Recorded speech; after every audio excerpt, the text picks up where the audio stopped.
और आज पूरे दिन में इसके ऊपर पक्ष और विपक्ष के साथियों ने काफ़ी चर्चा की है, काफ़ी विचार व्यक्त किए हैं और काफ़ी सकारात्मक सुझाव भी इस बीच में आए हैं।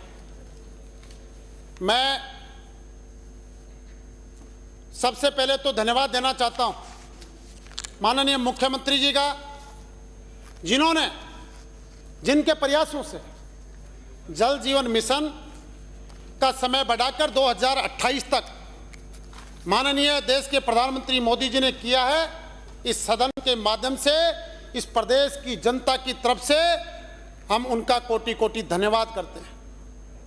और ये किसी से छुपा हुआ नहीं है कि जो पिछली सरकार में व्यवस्थाएं हुई तो हुई, उस पर ज़्यादा मैं चर्चा नहीं करना चाहूँगा, लेकिन अगर ये समय नहीं बढ़ता तो निश्चित रूप से उसमें सुधार नहीं होता।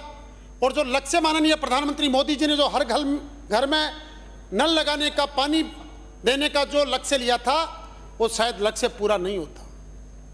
माननीय सभापति महोदय, इस साल में भी हमारी सरकार ने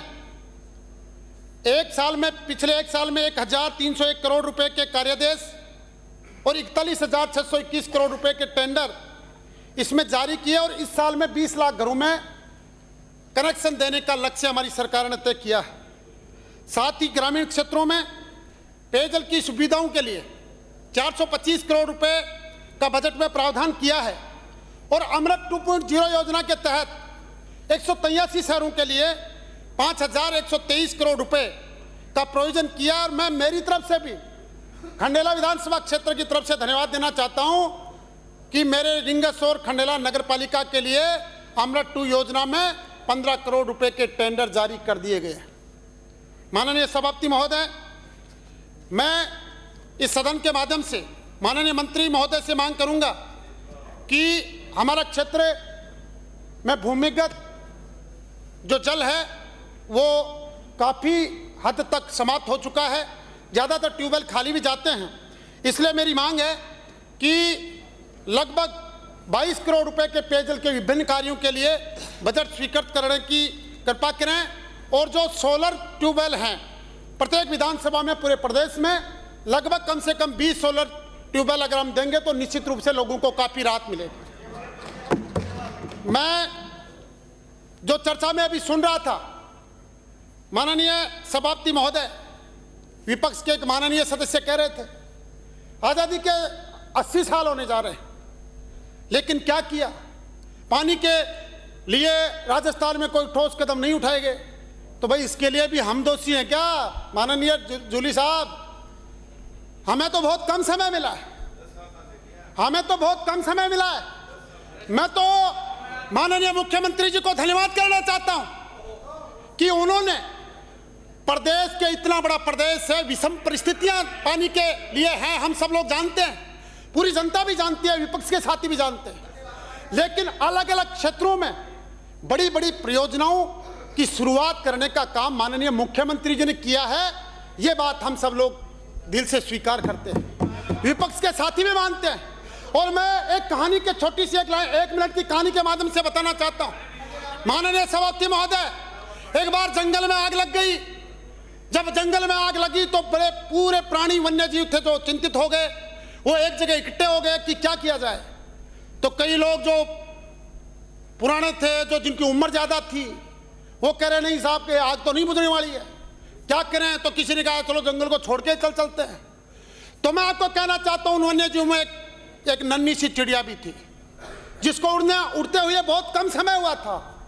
उसने कहा कि आप लोग चाहे कुछ भी करें, लेकिन मैं प्रयास करूंगी, मैं इस आग को बुझाने का प्रयास करूंगी।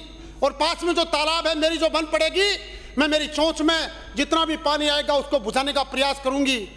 उन्होंने, सबने उस प्रस्ताव को स्वीकार किया। तो उन्होंने कहा कि आप चाहे बातें करते रहो, लेकिन मुझे अपने काम पे लगना है। ये कह के जब वो चिड़िया उड़ने लगी तो उन लोगों ने कहा कि अरे तू ये कोशिश मत कर, यह असंभव काम है। तो चिड़िया ने जवाब दिया, साथियों, विपक्ष के साथियों से कहना चाहता हूं, चिड़िया ने जवाब दिया कि जिसकी नीयत अच्छी होती है ईश्वर भी उसके साथ होता है। और यह कह के कि मुझे जब जंगल के आग का इतिहास लिखा जाएगा तो मेरा नाम आग लगाने वालों में नहीं, आग बुझाने वालों में आएगा।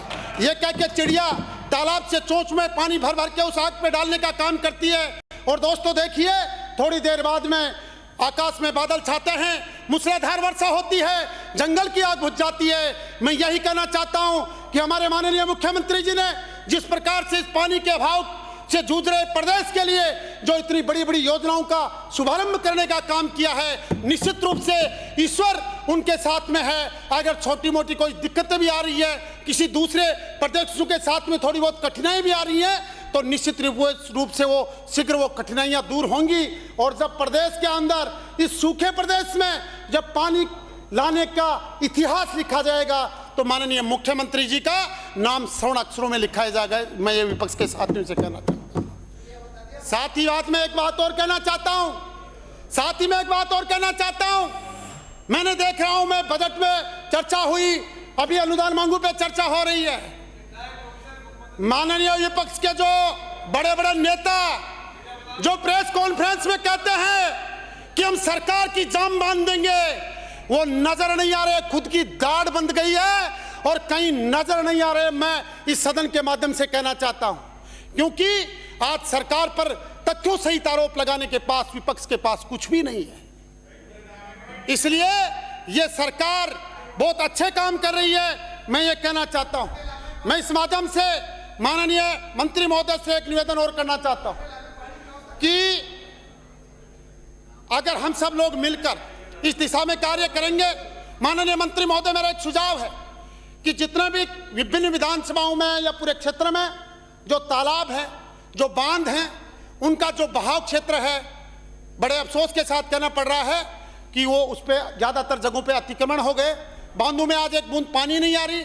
उनके पूरे जो बहाव क्षेत्र है उसको अतिक्रमण मुक्त किया जाए, जिससे बांधों में पानी आए और वाटर हार्वेस्टिंग सिस्टम के द्वारा पूरी सरकार को एक लक्ष्य बनाकर कि हमें सालाना 1 मीटर 2 मीटर जल स्तर बढ़ाना है।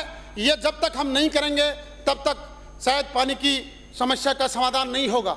और मैं ये भी निवेदन करना चाहता हूँ, गर्मी का समय आ रहा है, हालांकि हमने 142 करोड़ रुपए का प्रोविजन बजट में कंटीजेंसी प्लान के लिए किया है, लेकिन जो विभिन्न क्षेत्रों में जो चालू जो ट्यूबवेल्स हैं उनके लिए मोटरों का, पाइपों का, उनका भी एक बड़े स्तर पे खरीद करके उनको उपलब्ध कराया जाए। मैं यही कहना चाहता हूं।